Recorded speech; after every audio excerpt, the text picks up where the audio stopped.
Good morning again. This is my fourth morning with you. If you're just joining us today for the first time, my name is Amber Severance, and it is my privilege just to open today with a little something from God's Word to encourage you.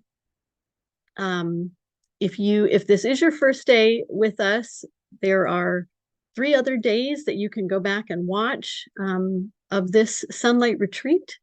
And so I hope you'll take advantage of those. And then our last day already will be tomorrow. So this morning, I'd like to encourage us about handling the hard things. A lot of difficult things happen when you are a stay-at-home mom or a part-time working mom, whatever. You have children. Hard things will happen. Hard things happen with our children. Some things are physical things that are difficult. Some are emotional, psychological. It's all sorts of hard, isn't there? And we need someone to show us how to handle the hard. And what a blessing that God sent Jesus to this earth as one of us, and not to live a charmed, easy life, but someone who was touched by our weakness, inhabited a body that got tired and hungry, a body that was abused and tortured, a man who wept, a man who felt anger toward those who would defile the temple and would lead people into spiritual blindness.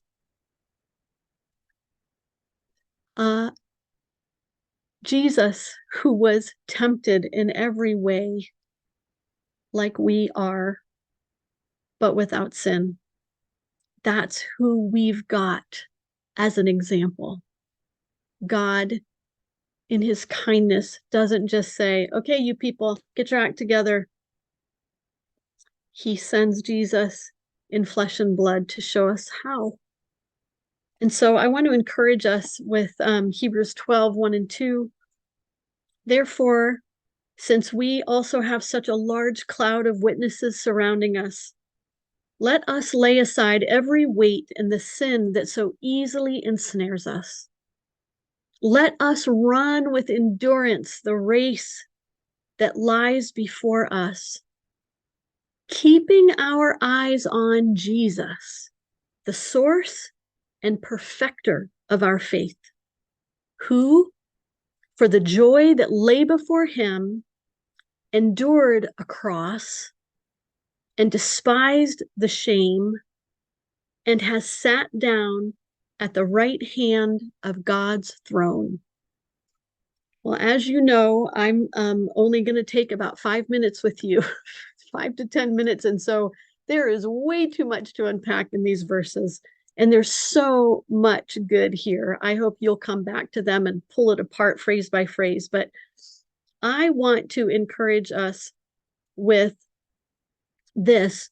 Let us run with endurance the race that lies before us. Each of us has a different race to run, right? Stop comparing. Stop comparing your race with somebody else's. The race God's given you to run, the race God's given me to run looks different than anyone else's. Let us run our race, the one that lies before us, keeping our eyes where? Where's our focus? Keeping our eyes on Jesus. And what is it about Jesus that's the big deal? Here it is. Ready? He's the source and perfecter of our faith. So keep your eyes on Jesus. He's the source of your faith. He's the perfecter of your faith. Isn't that beautiful?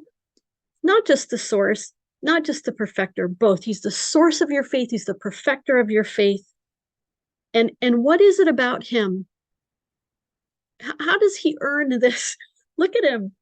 Who, for the joy that lay before him, endured the cross, despised the shame, and has sat down at the right hand of God's throne. Keep your eyes on him. He endured the cross. How? For the joy set before him. This is not the end. This is not the end. Hard things happen in this life. Sad things happen.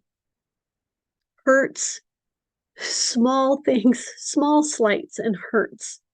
Big, big hurts. How can we endure? How can we make it? The same way the source and perfecter of our faith made it, for the joy that lay before him. There is more than this life. There is more than your home and your children. There is an eternity waiting. And it is where the joy is. And we are headed there. And if we can remember that this momentary light affliction is holding out for us something immeasurably joyful, that's where we need to keep our focus. How do I handle the hard? By doing what Jesus did, who for the joy that lay before him endured. And I think not one of us would compare any of what we have to suffer with what Jesus suffered. And he has given us an example that we should follow in his footsteps. Isn't that beautiful, ladies? So let me just read this one more time. Let us run with endurance the race that lies before us, keeping our eyes on Jesus, the source and perfecter of our faith, who for the joy that lay before him endured a cross, despised the shame, and has sat down at the right hand of God's throne. He is the King, and it is finished. And he has won. And one day he will take us to be with him forever. Amen. It isn't easy sometimes in the midst of the daily to keep that in our minds, but that is what we have to do and fight for that joy. Let me pray for us. God, we need help. Thank you that the author and perfecter of our faith is seated at your right hand on the throne. God, thank you for his example, that he endured the cross and despised the shame of it because of the joy set before him. And God, as we walk through hard things, thank you that you understand and that you know, and that Jesus is our great high priest who understands and who sympathizes with our weakness. And God, help us to endure with our eyes on him. Help us to get our eyes off of this world, off of our children, our families, whatever it is, God, that we tend to idolize and focus on. God, help us to get our eyes off of this world and onto you and onto eternity. Help us to trust you and to keep our eyes on you as we handle the hard things that come our way. In Jesus' name I pray. Amen. One more day with you. We'll see you tomorrow morning. Welcome back to today's Run the Race event. We are talking all about making strides today. So, for those of you who have been joining us all week, thank you so much for being here. And if you are happening upon this session and haven't participated all week, welcome. We are so glad you're here. Today is day 4 of our Run the Race event. We are talking all about how to create a homeschool plan for yourself that allows you to run your race well, no matter what season you're in. So whether you've been homeschooling 5 minutes, or you've been thinking about it 5 minutes, or you've been homeschooling 5 years, 25 years, whatever it may be, we are so excited you're here. Also, as a reminder, we are recording this session, so you'll be able to come back and watch it later. But you can also, of course, take notes along with us and interact with us in the chat. We are here live, so we would love to talk to you. Make sure you tell us where you're tuning in from and stick around with us. So I am Sunny. I'm Sonlight's Community and Social Media Manager, and I am being joined today by Anne and Jen. If you were watching earlier this week, you've already met these ladies in other sessions. So instead of doing a full-on introduction, I'm going to have them share some stories from their own homeschool experience, talking about how they've made strides in a season where either it was difficult to do that, or maybe they found things were going so well, they needed to move along a little faster. So Anne, you're on top. I'll let you go first if you want to lead in with that. We'll get started. Sure. What comes to mind, the first stride that I guess was one, you could say, that I can remember in my homeschool. Well, actually, the very first one was my goal in preschool for my son's whole preschool year was for him to learn to hold his pencil correctly. And that was the goal. Like, I didn't care what else we did in preschool. That was the goal. And we accomplished it. So that was a good one, but maybe that's a little too short. I don't know. But the one I was actually thinking of was the skill of being able to write down what you're thinking. So when my son was about second grade or so, he couldn't do that. I kind of thought he was supposed to be able to do that. So I reached out to my community of Sonlight friends and found out, oh, it's totally okay that he's not doing that yet. You can be his scribe. Um, so fast forward actually a few years. See, these strides don't always happen immediately.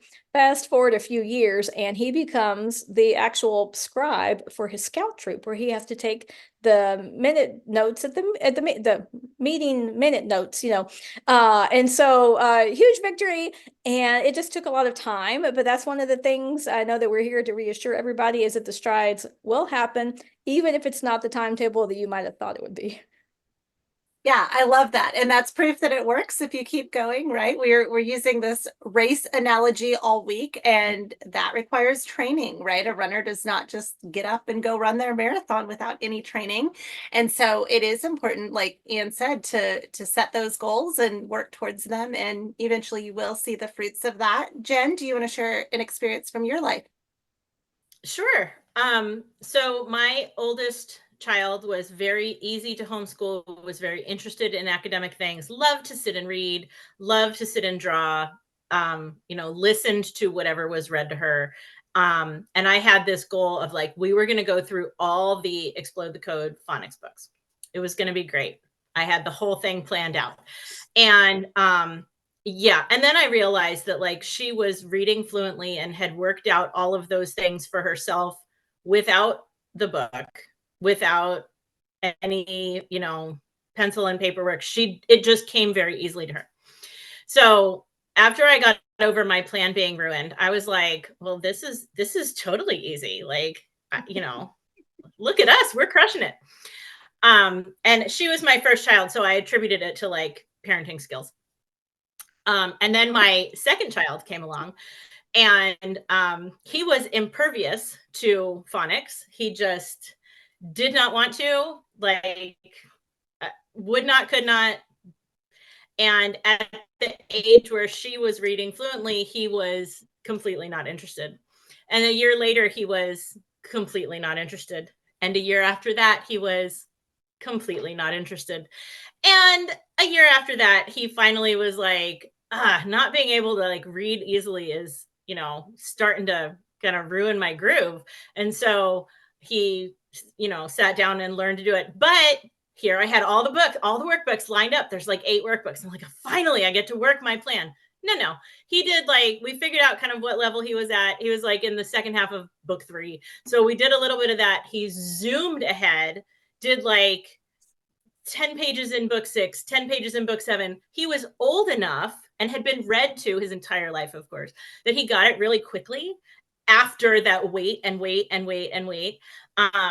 Yeah, and so it took me to child number 3 to be able to work my like whole 1 through 8 explode the code phonics plan. So Well, and I love what you said about, yeah, with your firstborn, you assume that's the way it is, or at least I know I did too. My kids are 5 years apart, and I was like, oh, I'm so good at this. Like it was kind of that, oh, she loves to sit, she loves to listen, she read, yeah, she followed along with and then you homework. had a boy. And then I had a boy, yes, which is a totally different experience. And my son is very creative and he wanted to run around, and the whole way he learns is totally different. I could read to my daughter, but he needed to touch. So whether that be the math manipulatives or you have to do every science experiment, and he tinkers, he takes apart any toy you give him and rebuilds it better. He's always inventing things, but he had very tactile. And so the way I teach him is very different than the way I teach her. So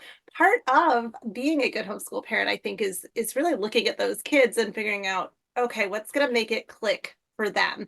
Like what Anne said, scribing. I love scribing for a child who has all the thoughts in their head, but writing is hard oftentimes. Those fine motor skills and getting them out on the paper are so hard for a lot of kids, but that doesn't mean that they can't tell a story or, that they don't have the thoughts in their head. And so hearing that from the Sonlight community was so freeing for me to be like, oh, okay, here's how I'm going to coach you through this. I'll write down for you. You still get to do the assignment. And so there's nothing in your curriculum that, or very few things I think that you can't modify in some way to make them work for every student. So we'll talk a little bit about that today too, how to customize things and make them work for your student. But let's jump right into, I think oftentimes people think about becoming derailed when a hard season happens in life, or if you just look around in the world today, oftentimes it feels very heavy, right? The world's falling apart, or my world is falling apart. How do you stay consistent when life happens is kind of what I'm calling it. But when something comes up that you feel like you cannot do what you need to do to keep things going, how do you stay consistent and make sure that those kids are still making strides? One of the things that we did, we've been through several different kinds of hard seasons. And one of the things that we did was we read every day. I sat down with whatever we were reading and I read to my kids every day, no matter what. And part of the reason I chose that specific activity is because I feel like across the board, it's the most valuable. And you hear all these studies about kids who are read to and kids who are read to. And so I was like, well, for sure, we have to do that. The other thing it did was it gave me something that was accomplished in my day, like something to cross off my to-do list. Okay, we did something. And that kind of opened up the rest of the day for, we could do the next thing. We could do math, or we could do a science experiment, or we could do the next thing, because I wasn't trying to, kind of eat the whole elephant in one bite. Like we had already accomplished the most important thing. And so we just did it in little bits. Yeah, that is great. In the particular seasons of my life that have been super hard, we've been in a little bit different situation because I'm typically not able to be here when the things are hard. The things that we've had to deal with, my most immediate family is a couple hours away. And so there have been a couple of seasons in my life where I've had to just be away from home, helping to take care of some things. And so for me to get through those hard times, I really had to rely on my community. So I think it's so important to have your people that have your back. And I'm a categorizer. So I've got these 3 categories of people that can have your back. Your homeschool community, they had my back with that scribe thing, back in the day. And they were right. It was awesome. But when we had our family, issues, when family needed to be 2 hours away, I had a church community. And of course, other family members too, of course. But I think it's so important to be part of those communities. Don't be isolated. It can feel like when you're homeschooling, you're kind of in your own little world doing this by yourself, but definitely, seek out the church. The body of Christ is there for you during all these hard times. And one of the things that didn't happen during that time. There were a couple of months where my kids just didn't do math. I wasn't there enough to be able to be consistent with math lessons. So what? They did their other things. Her dad, was still around, picked up all the read alouds and things like that. And so some things did get done, some things didn't get done, and we just picked them up later. So, the question about how do you stay consistent when life happens? Well, sometimes you can't be consistent, but it's okay. So we didn't finish math until, the end of June that particular year instead of at the end of May. But what is that in the long run? So definitely keep that in perspective too. And and seek out the people that you need in your life, your church people, your your relationship with your family, and all of that. And even when you're not around, things will end up working out in the end. Even if everything falls apart for a time, it still works itself out in the end. Yeah, that's so true. And I think if you have older kids that can be a little more independent, I mean, allowing them to be independent. I know for me early on, I wanted to do every single read aloud because I love to read. I love books. I was like, oh, there's value in me reading aloud. But as my daughter got older and I was working more hours, and my son was at an age where he was learning everything, like the year the pandemic occurred, I started working 60 hours a week and he was in kindergarten. And so I really had to focus my homeschooling efforts on him. I could not read aloud every book to my daughter. At this point, she was a fluent reader. And she said to me, she's like, instead of skipping these books, can I read some of them to myself? And I was like, well, why didn't I think of that? Like I was still holding too firmly to wanting to do it all myself. And, you do have your instructor's guide. I would caution you on some of the read alouds if you have a sensitive child about handing them over, but I have the instructor's guide so I could read through that and say, okay, is there anything that we need to discuss first? Is it okay for me to hand her this book? She's not going to read something awful, right? That I'm not there to talk through with her. And then we would talk about the books after. And we did that for really about 2.5 years. Then she got a little older and I had more time. And she said, hey, can you read them to me again? I kind of missed that. And so we came back to it again. But we modified what we were doing so that I could meet the needs of the child who needed me most at that point. And I think whether that be for a situation like that, where I was just too busy and there was not enough time in the day, or if you have a child who truly needs you more because of something they're going through, it's okay. You'll come back around again to the other child or children, and it's not going to set them back. She still had favorite books that year. She still has books that she loves now that we did together later. But I discovered I did not have to have my thumb on everything quite as much. So let's move on to our next topic then, which is I don't think my child's learning anything. This one can be hard if you either have littles that you don't feel like they're retaining anything, or maybe you take them somewhere, a family gathering or your homeschool co-op, and you see like, oh my goodness, all these other kids their age appear to have this skill, whether that be reading or something else. And I don't think my child's learning anything. Am I failing them by homeschooling them? Could I meet their needs better? How do I set realistic goals for them? What would you say to somebody in that situation? Now that so many people do like full on curriculum preschool and kindergarten, we have to remember that those little ones are absorbing everything all the time. So, you may think they're not remembering any of the history we've been reading about, but they are learning to, zip their own jackets, to get their, to like put together their own lunch, to maybe make their bed, to do all of these life skill things. And sometimes it feels like they're not retaining a ton of like, especially what you're reading to them. And I realized, and it took me a while, but I realized that it was showing up in their play. That I would say, oh, well, they're just playing Legos. This is like their downtime. And then I would listen in, and the Legos would be about whatever we had been reading, but like 3 weeks ago, or, yesterday, or what I was reading to a sibling, or like it was always about something. And so they may not be able to regurgitate it when your uncle at Christmas is shooting them like, those homeschool questions.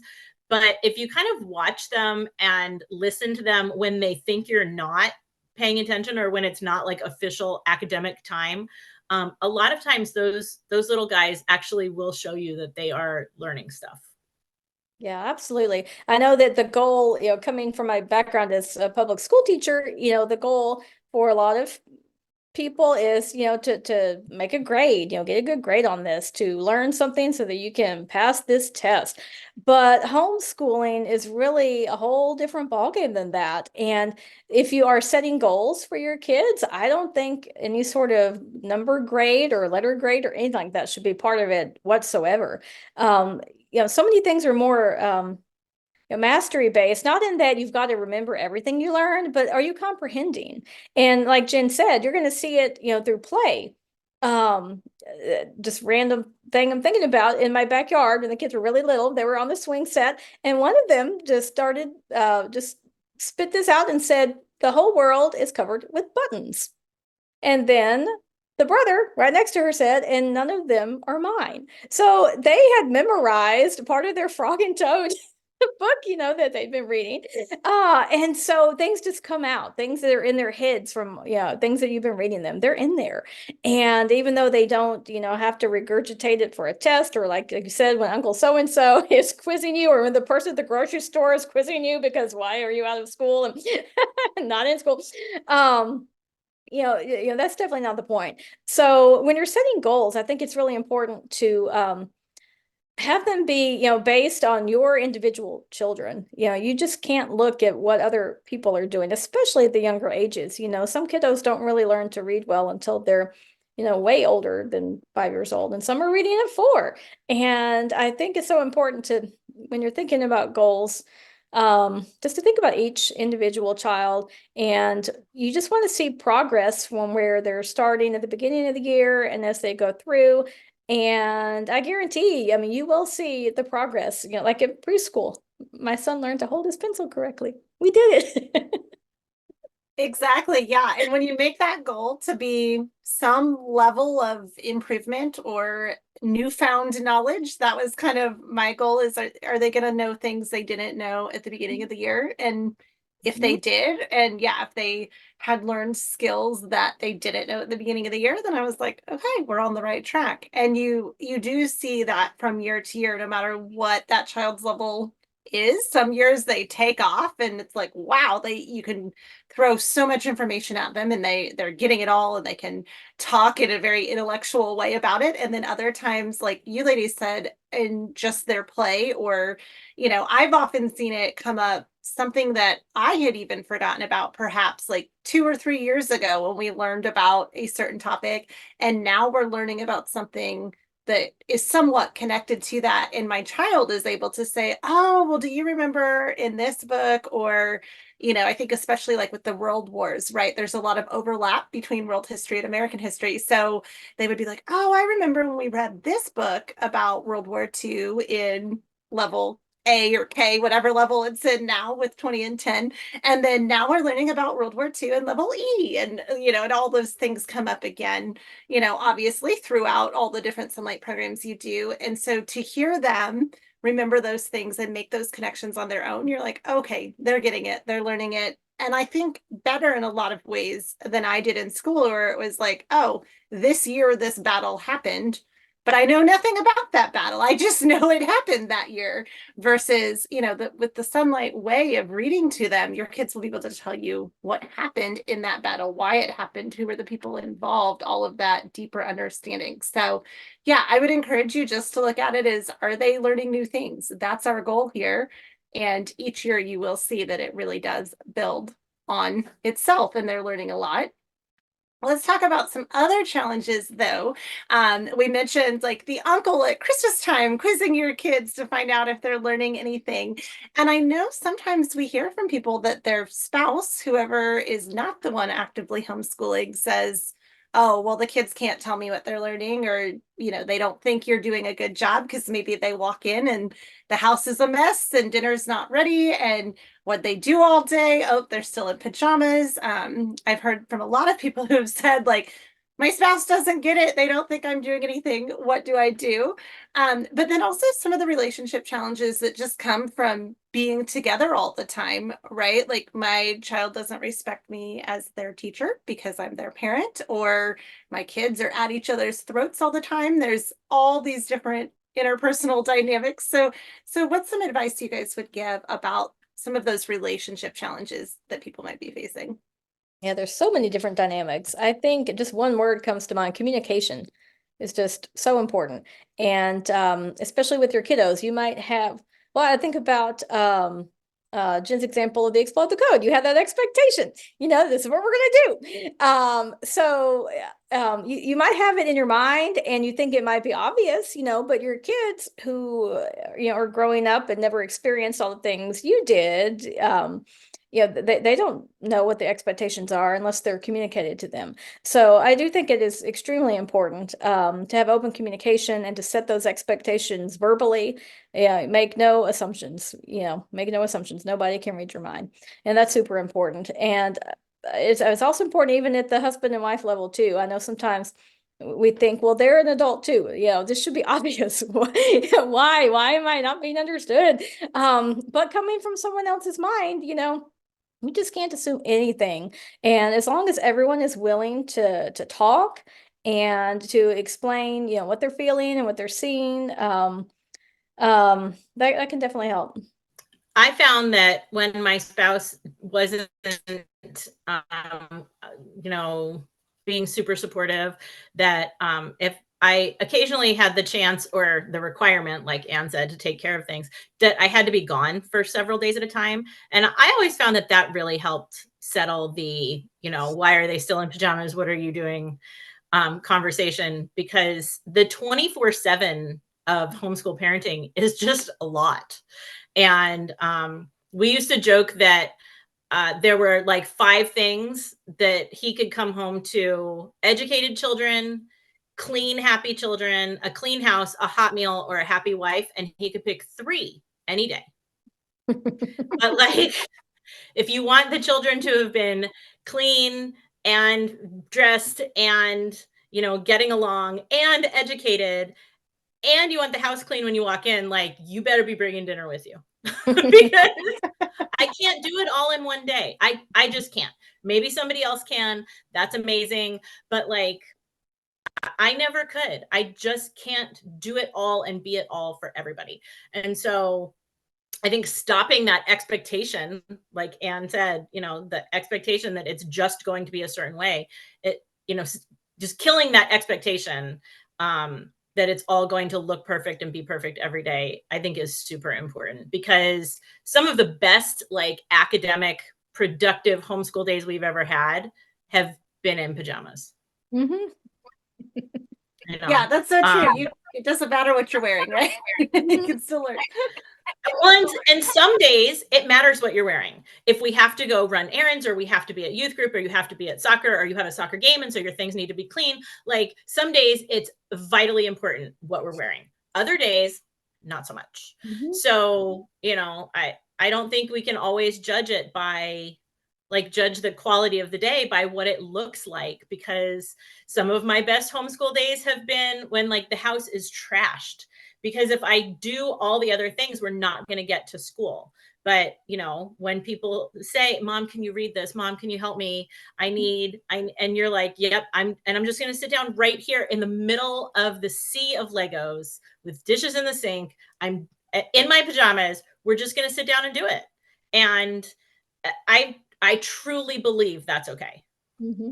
I think something else to bring up too is that you got to understand, and everybody has to realize that sometimes you just need a break. Sometimes the kids need a break. They just need to go to their room for a little bit and have a little bit of, quiet time, private time before they can come back out and join you.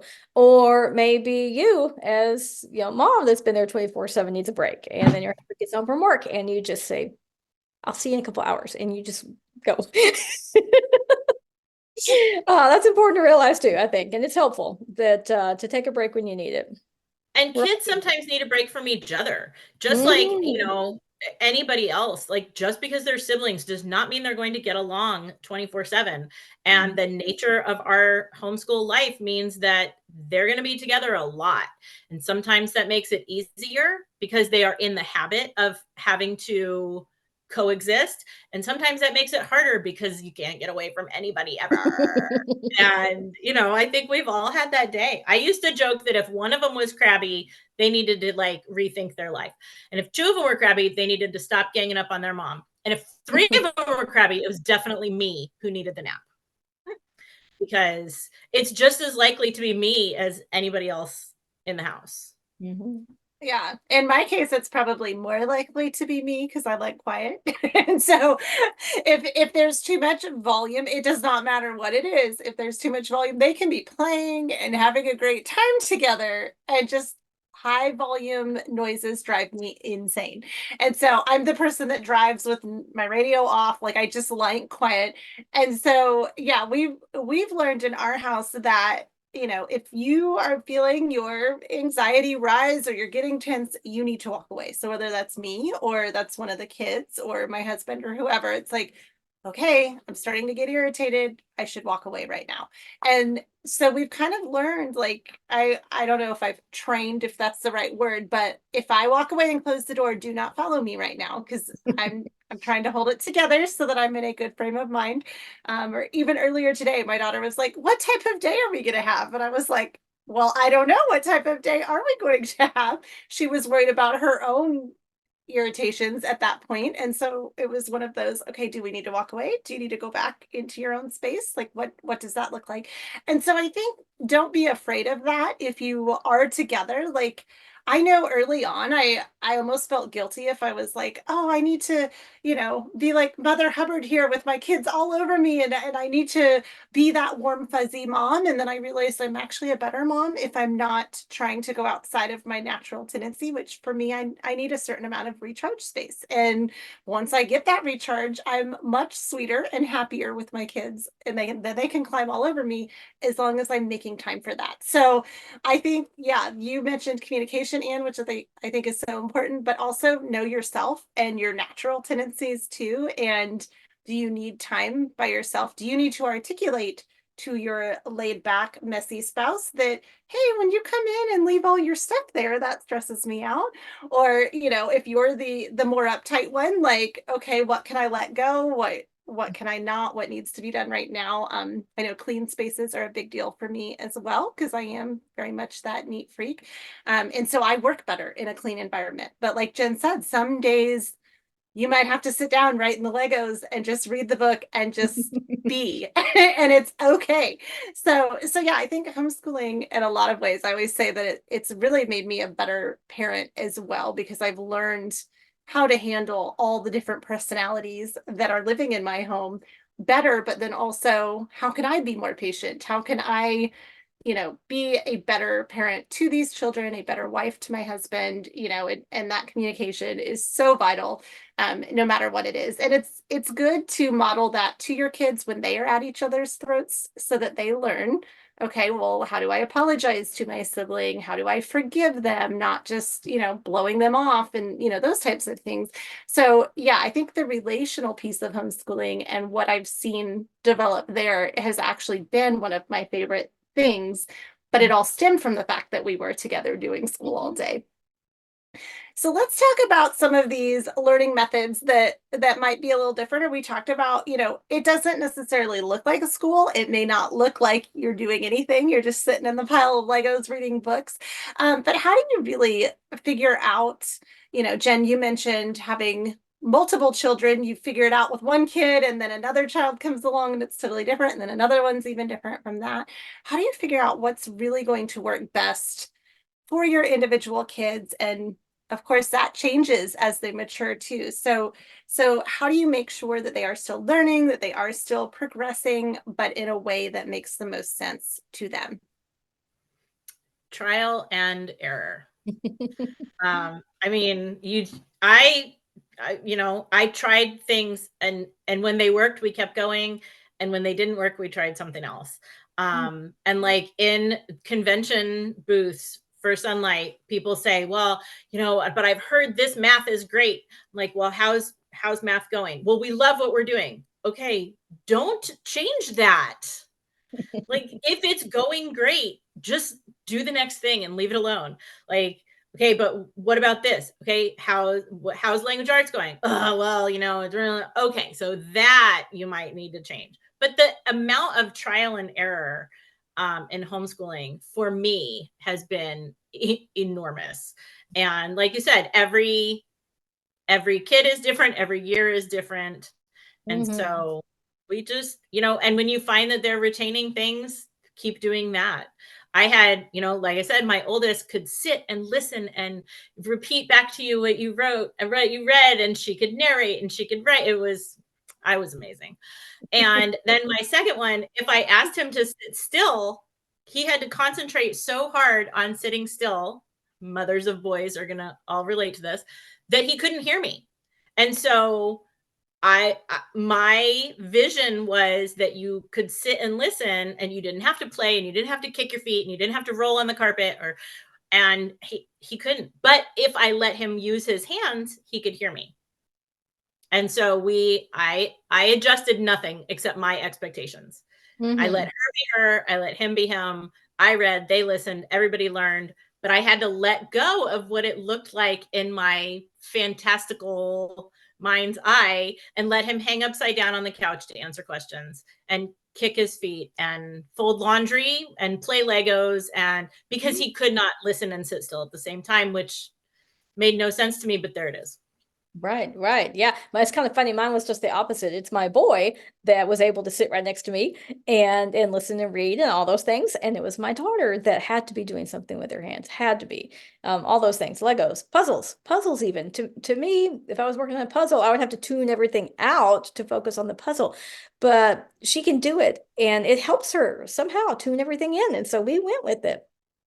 But I think it's so easy to customize your homeschool if you do have that expectation that, well, that nothing's going to be the same from year to year or even necessarily from day to day. But coming from that public school background where I taught this one class from 8 o'clock to 8:45, and then I had the next class, that was something I wanted to totally do away with when I started homeschooling. And so, I've never done any kind of schedule where you had to do a certain subject at a certain time.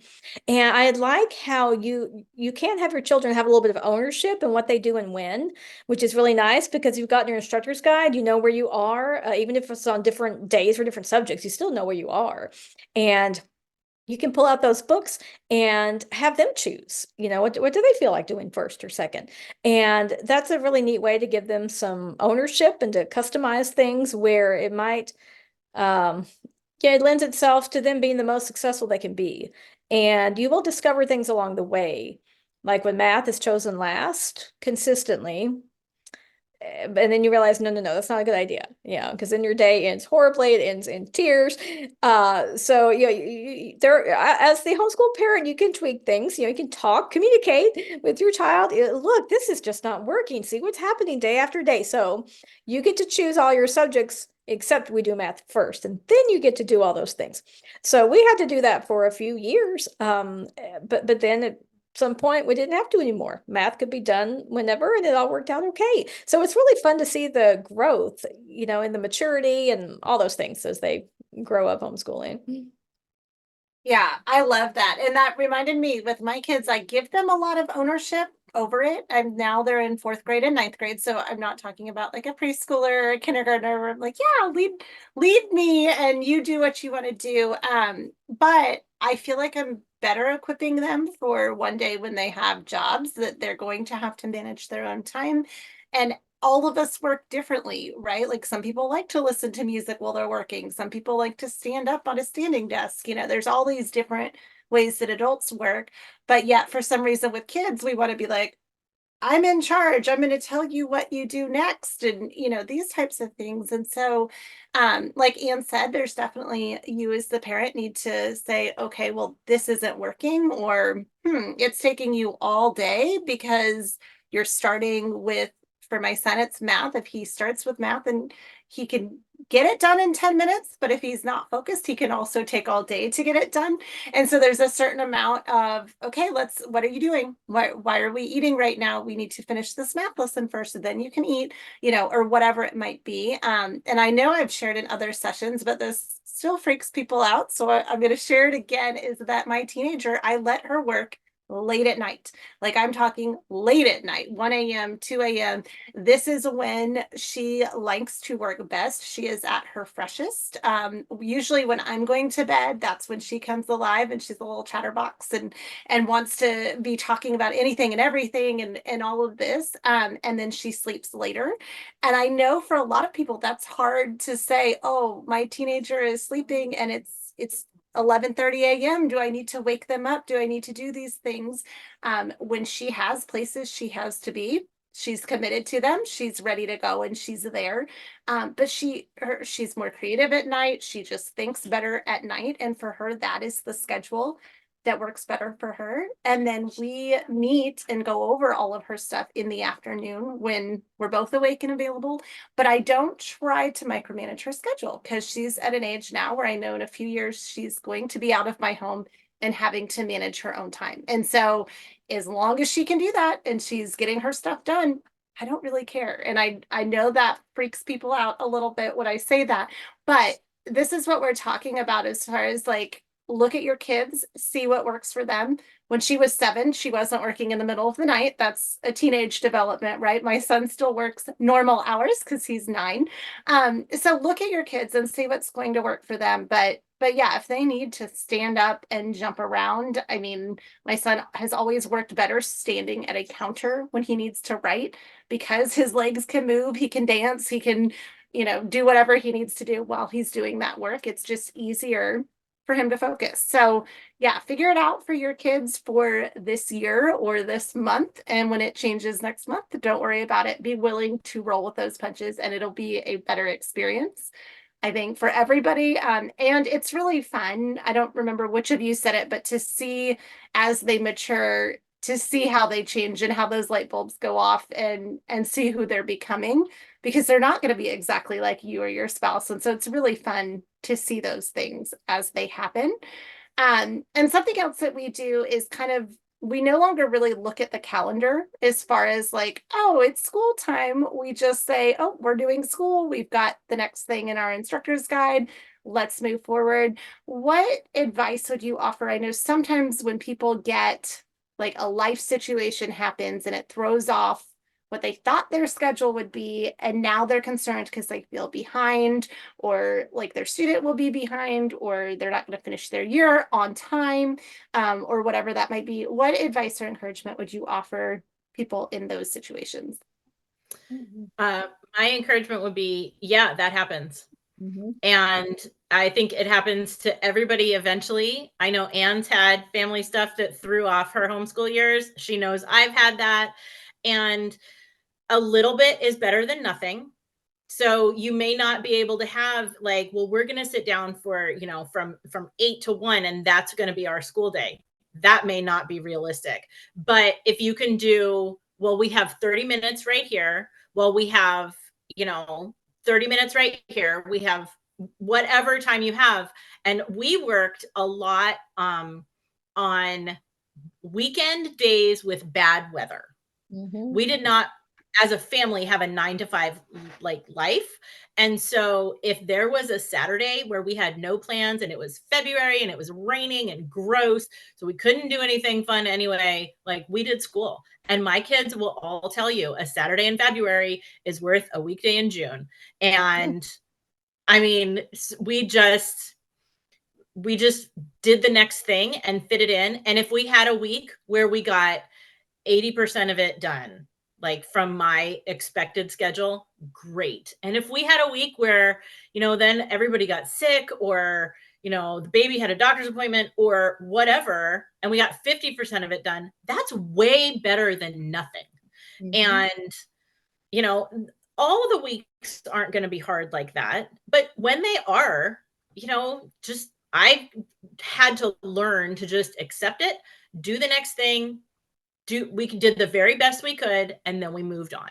And next week will be different. So, when you start the school year, you kind of have an idea, when you want to finish, that kind of thing. But I don't think we've ever, finished exactly when we thought we were going to. I think there's one case where you really do need to try to make that happen. And I'm in that boat right now because my daughter's a senior and she's going to college in the fall. So we actually do have to, have our deadline to finish. But, that's one school year out of all the 12 that, you really have a deadline. So every day that we could do school, we did, and so when we had 2 months where we just couldn't do math except once a week, I mean, so be it. We finished all of our other things and we just kept on with our math until it got done.